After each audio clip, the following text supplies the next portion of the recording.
Haleluya, kembali lagi kita hari ini bersukacita merenungkan firman Tuhan di dalam renungan harian kita Living Stone dengan judul Abuse of Power.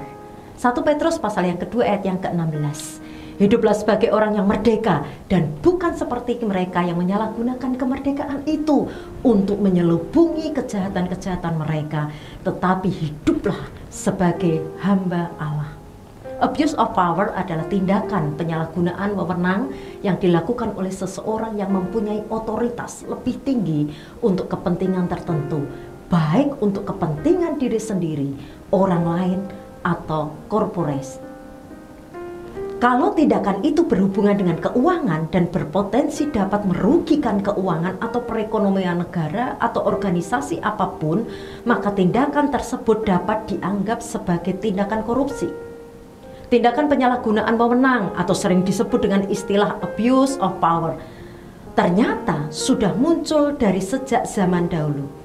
Ketika kita membaca dalam Alkitab pun persoalan ini juga muncul ke permukaan.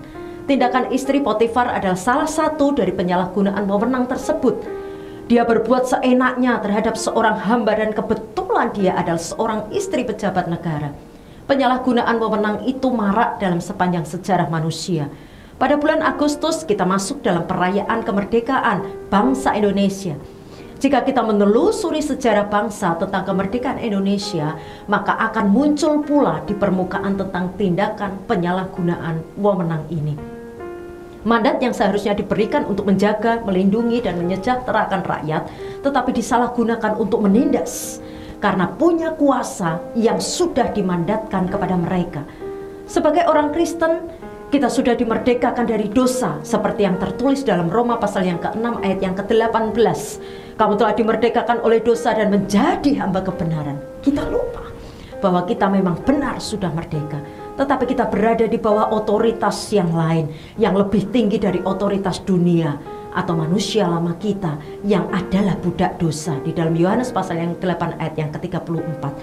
Tetapi yang tertulis di dalam 1 Korintus pasal yang ke-6 ayat yang ke-20, sebab kamu telah dibeli dan harganya telah lunas dibayar.